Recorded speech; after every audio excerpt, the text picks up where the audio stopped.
Vinga, Elena, ya tenim amb nosaltres el doctor Benjamin Guix. Sí, ya lo tenemos aquí y vamos a hablar... ¿Qué tal, el doctor Guix? Muy bien, encantado de estar una vez más con vosotros. Una vez más y además también muy bien acompañado de Begoña Mellado. ¿Qué tal, Begoña? Hola, ¿qué tal? Doctora Begoña Mellado.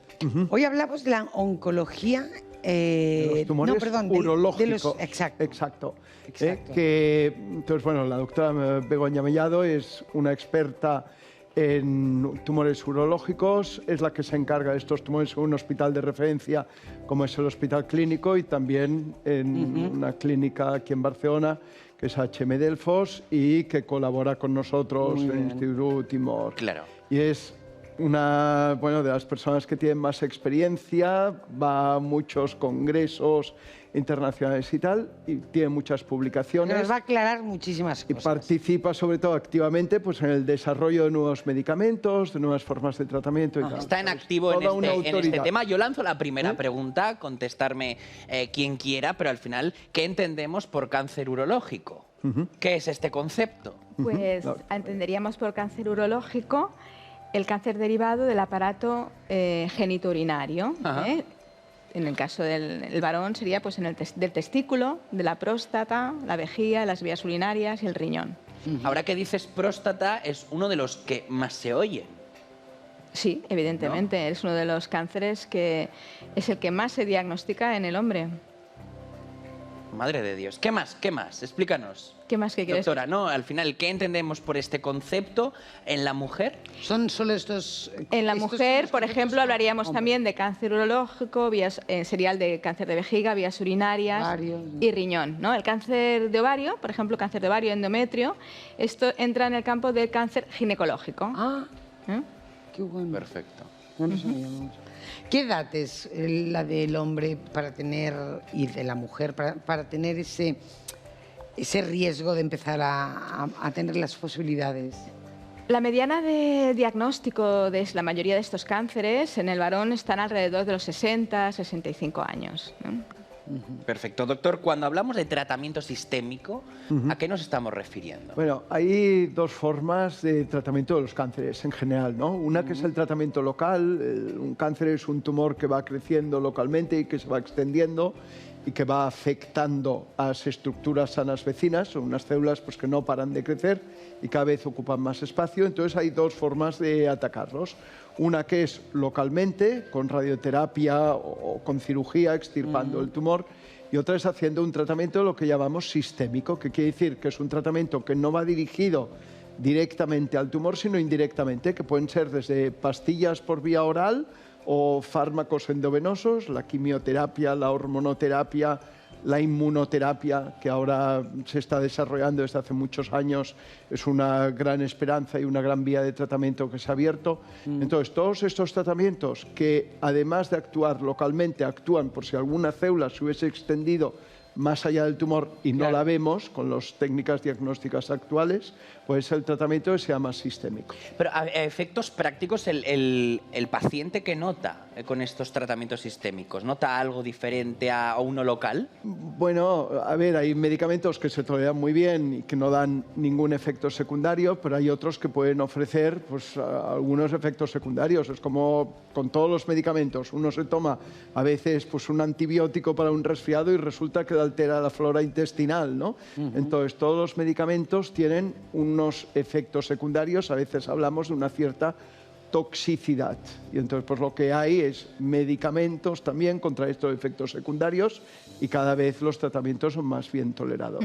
Además, justamente, me parece, si no me equivoco, ayer o hoy han dado la noticia que el rey Carlos de Inglaterra tiene cáncer, bueno, le han diagnosticado cáncer de próstata. Exacto. ¿Verdad? Sí, bueno, hay un poco de contradicción, ¿no? Yo creo que es de próstata, pero aún tampoco lo han dicho así de claro. Hay mucho secretismo sobre este tema. Exacto. Y además, pues un tumor que lo diagnostican tan rápido después de una estancia de 1 o 2 días, me parece que pasó una noche, pues que le deberían de hacer una biopsia y poquita cosa más, ¿no? Entonces, claro.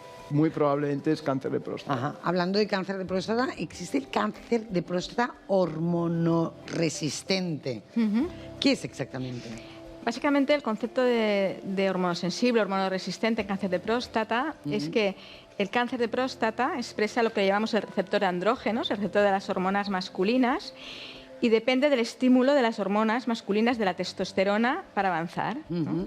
Entonces, la primera estrategia de tratamiento que hacemos, de tratamiento sistémico, cuando tratamos un cáncer de próstata, no todos los pacientes lo necesitan, solo Claro, depende del caso, ¿no? depende de lo avanzada que esté la enfermedad. Lo primero es frenar la producción de hormonas masculinas en el varón y utilizar medicamentos que bloqueen este receptor. Y esto es un tratamiento muy eficaz, y la mayoría de los pacientes responden incluso durante bastantes años. ¿Qué ocurre? Que llega un momento que este tratamiento deja de hacer efecto. Entonces, en esta fase digamos que ya no es sensible al tratamiento hormonal, a la castración, y se convierte en resistente al tratamiento hormonal, que sería... Es un tema, a mí ya no me gusta utilizar ya tanto este tema de castración o no, porque suena como, ¿no? Antes se utiliza ese término, ¿no? Porque en los años, fue en el siglo XX, hace muchos años, el primer tratamiento hormonal que se hizo para cáncer de próstata fue justo extirpación de los testículos donde se produce la testosterona.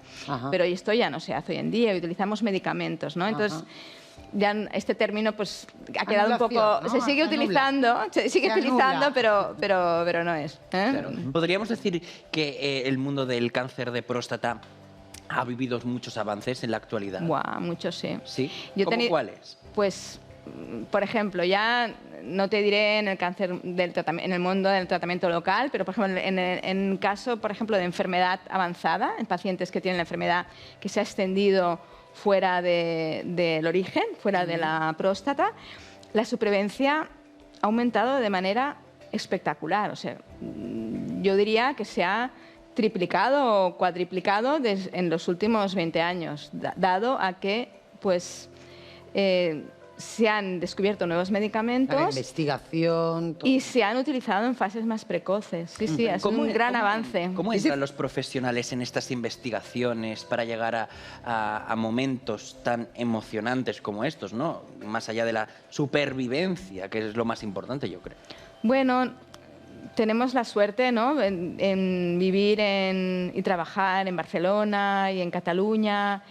Y tenemos la suerte de tener un sistema médico, sanitario, pues, en que se confía y se invierte en la investigación. Y entonces nosotros tenemos la suerte de poder a veces ofrecer tratamientos pioneros y que a lo mejor pues, en otros lugares no se puede. Entonces esto lo vas... Ver esto, ¿no?, durante tu trayectoria profesional, pues es un privilegio. Claro. Y sobre todo para los pacientes. Todos conocemos a alguien que haya podido o esté pasando un cáncer, ¿no? Y alguna vez yo lo he oído y no lo entiendo muy bien en qué consiste y si vosotros como doctores lo veis que vale la pena. Pero a veces he oído decir, no, están haciendo un medicamento experimental que ha entrado en un y va a entrar, ¿no?, en un ensayo. Exacto. Esto es bueno, se ha de hacer si realmente estás... Claro, yo creo que es una gran oportunidad, lo podemos hablar también un poquito más, ¿no? Pero, o sea, por ejemplo, el cáncer de próstata, gracias a una sustancia, el PSA, se hacen diagnósticos muy precozmente. Cuando el tumor está localizado en la próstata, no ha salido, está en una etapa muy inicial y es totalmente curable con un tratamiento local, sea cirugía, radioterapia, braquiterapia y tal. Entonces, hay una proporción de estos pacientes, la pequeña que sea, aunque sea un 2%, que tiene una recaída al cabo de muchos años, y antes pues tenían pocas oportunidades, pocas alternativas de tratamiento. Y entonces, ¿cómo se sabe si un medicamento de estos nuevos funciona o no? Pues cogiendo un grupo de 100 pacientes, se les hace el tratamiento A, B o C, y al cabo de 5 o 10 años se ve cuál de estos A, B o C viven mejor, y es lo que abre caminos. Y entonces, ahora, como decía muy bien la doctora Mellado, es excepcional el paciente con un tumor de próstata que se muere. Ya no hablo ni cáncer de próstata, ¿eh? Claro. Pero con un tumor de la próstata que se muere. Y aunque llegue un momento que el propio tumor se acostumbre a los medicamentos que se dan, a las hormonas, llega incluso el tumor de la próstata, las células del tumor crecen lentos, pero crecen lentamente, evolucionan muy rápidamente y son capaces de hacer hasta su propia hormona masculina va a crecer ellas mismas. Con los nuevos medicamentos, pues bueno, gente se le ocurrió que podía ser una diana terapéutica y son los tratamientos que hoy en día se hacen. Y hay de segunda y tercera línea. Y así se hace que sea casi excepcional el paciente, ¿no? Que evoluciona y... evidentemente, ¿no? Cuando hablamos de enfermedad avanzada, pues también depende de la edad de que tenga la persona, de cómo esté, ¿no? En enfermedad avanzada, pues a veces sí que la enfermedad puede tener una repercusión en la vida de la persona. Pero sí que es importante saber pues, que hay muchas opciones de tratamiento y que son opciones que en general se toleran bien y que se pueden ofrecer.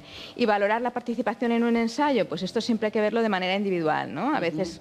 Depende en cada caso. En cada caso, pero puede ser una muy buena oportunidad de tener una opción de tratamiento diferente y nueva. ¿Qué síntomas tiene cuando la próstata... algo está pasando? ¿Qué síntomas tiene el paciente? Afortunadamente hoy muchas veces el diagnóstico se hace porque alguien se hace una analítica, que se hace un PSA, o sea, se ha salido un poquito alto y ya está. Muchas veces, y pobres hombres que a veces van muchas veces al lavabo y es porque a lo mejor han bebido mucha agua y siempre hoy es la broma. ¿Eso es la próstata? Sí, entonces, ¿cuáles realmente los síntomas? Los síntomas, por ejemplo, que son... no siempre suelen ser, por ejemplo, pues eso, que tenerse que levantar por la noche a hacer pipí o que te cueste hacer pipí. Eso serían los síntomas de que la próstata crece. Pero no siempre que crece la próstata es porque haya una enfermedad maligna, sino a veces es simplemente porque la próstata con los años se hace grande en algunas personas, lo que se llama la hiperplasia, debido a este estímulo de las hormonas. Y los síntomas pueden ser parecidos. Entonces, no tiene por qué que una persona que se levante cada noche a hacer pipí varias veces tenga un cáncer. ¿Que tiene que ir al urólogo y mirárselo? Sí, pero eso es verdad.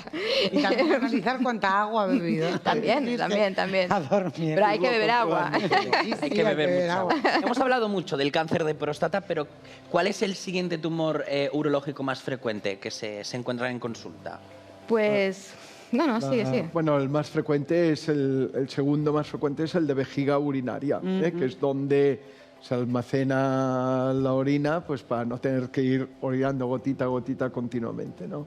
Entonces, como actúan, hay unas horas que pueden actuar pues diferentes fármacos o diferentes cosas que tomamos en la alimentación y tal, o cosas que respiramos, pues es una parte sensible para poder hacer un tumor allá. ¿Y los síntomas son parecidos? Por ejemplo, un síntoma que puede ocurrir con frecuencia es la hematuria, es hacer sangre con el pipí. Es el síntoma más frecuente. Y que a veces puede aparecer, pues mira, he hecho un poco de sangre con el pipí y han pasado 6 meses y no ha vuelto a pasar, me olvido, ¿no?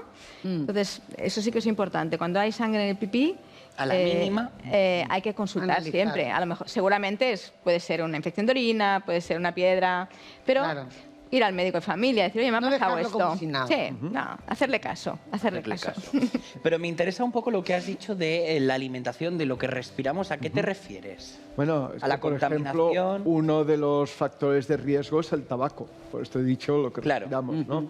Prácticamente es un tumor que solamente se ve en fumadores. El no fumador, y si no está en un ambiente, pues en función del trabajo, expuesto a aerosoles, a pinturas, barnices, todo esto, alquitranes, que también son factores de riesgo, pues es muy raro. Si no estás expuesto a estos factores de riesgo, es muy raro tener un cáncer de vejiga urinaria. ¿Y en la alimentación, qué es aquello que nos puede provocar o facilitar más que nos aparezca un cáncer de ese tipo? O sea, no hay unos alimentos que produzcan no podríamos el cáncer decir de la comida vejiga, rápida ni que protege, no, pero lo que sí es muchos aditivos que se pueden añadir a los medicamentos, a los alimentos. Por ejemplo, los pesticidas, fungicidas, plaguicidas. Hay algunos de estos que son un poco tóxicos, un poco cancerígenos. Hoy en día en Europa y en Occidente están muy controlados y muchos de ellos no se usan, ya han decaído su uso, pero bueno, según lo que comamos, pues también hay alimentos que nos permiten protegernos mejor de determinados tumores que de otros.